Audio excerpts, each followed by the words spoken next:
Before my marriage, whenever my fiancé Sam spoke to me, it felt like I was the most loved person in the entire world. Like literally nobody could ever love me the way he did. Every word he said, every smile he gave, made me feel like I was the center of the universe.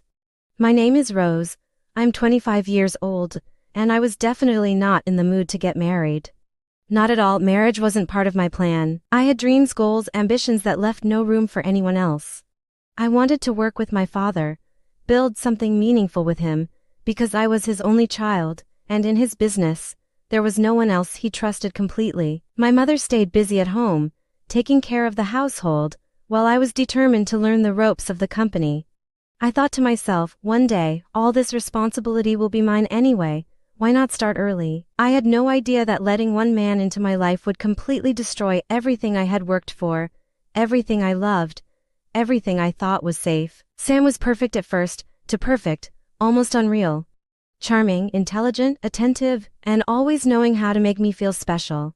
After just a few weeks of friendship, we started falling for each other so deeply that being apart for even a few minutes felt impossible. He texted me constantly, called me in between his meetings, and somehow made me feel like no one else in the world mattered. Every small thing he did made my heart race, and every time he looked at me, I thought he could see straight into my soul. Eventually, I brought him into my father's company, giving him a senior position not only because I trusted him, but because I wanted him close. My father liked him too. Sam fit into our family like he had always been there. He was polite, attentive, charming, and seemingly genuine. At the time, I couldn't see the storm that was quietly brewing behind that smile. We got married sooner than I expected. The wedding was beautiful, almost like a dream. Friends and family congratulated us, and I felt as if my life had finally found its balance. I believed I was lucky, that I had found a partner who would stand by me, love me, and help me grow. But after the wedding, things started to shift. Slowly, subtly at first, a sharp word here, a cold glance there. His tone toward me grew harsher, his patience thinner. It was confusing.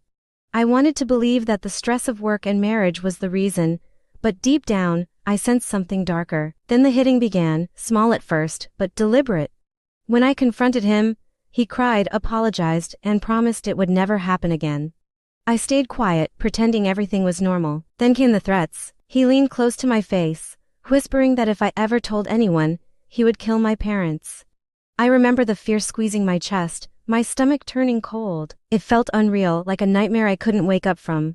I wanted to scream, to run, but I knew it wouldn't help. He meant every word. I later discovered that he had already begun transferring property and assets into his name while keeping up the appearance of the perfect husband. He was a master manipulator. Every smile, every affectionate touch, was part of a plan I couldn't see. One day, he locked me in our own home. He told everyone outside that I had gone on a business trip, while in reality, I was a prisoner in my own life. My phone, my internet, my freedom all controlled. I couldn't see the sunlight properly, I couldn't meet anyone without him knowing. And then it happened. My father was poisoned. I received the call, and I remember my knees giving out beneath me.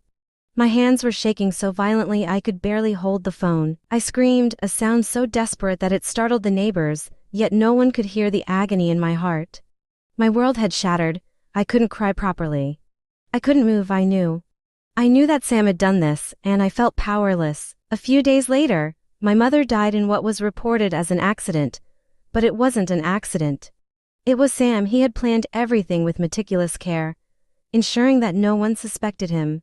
My family, my safe place, my anchor, it was gone. After that, he tightened the grip on our home, cameras, guards, constant surveillance.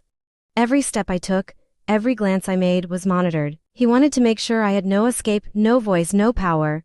I was trapped in a gilded cage, watched constantly, living under the shadow of fear. But fear can awaken a strength you never knew existed. One evening, when he returned home, careless and tired, I acted normal, calm, sweet.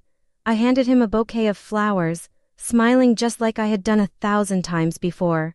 When he leaned in, I struck with everything I had. The flowers smashed against his head. I stuffed tissues into his mouth and tied his hands and feet.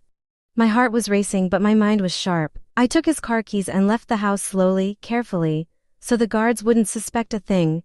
I drove straight to the police station. For the first time, I spoke freely. I told them everything, how he tortured me, how he threatened me, how he killed my parents. I detailed every act, every threat, every moment of fear I had lived through. They arrested him immediately. The court sentenced Sam to 10 years in prison. I was free, but freedom didn't feel like freedom. Even today, I cry when I think about those days, the way I trusted him, the way I loved him, the way he destroyed everything I held dear. I remember the small things, how he used to smile at me, how he whispered words that made my heart soar, and how those same words later became weapons of manipulation. I relive those moments late at night when the house is silent. Even now, years later, the memories haunt me. The love I thought I had, the parents I lost, the fear I lived through, it all feels like a shadow that follows me everywhere. And yet, I survived, I am alive, and maybe that is the point. I survived even when everything tried to kill me, and maybe that's enough.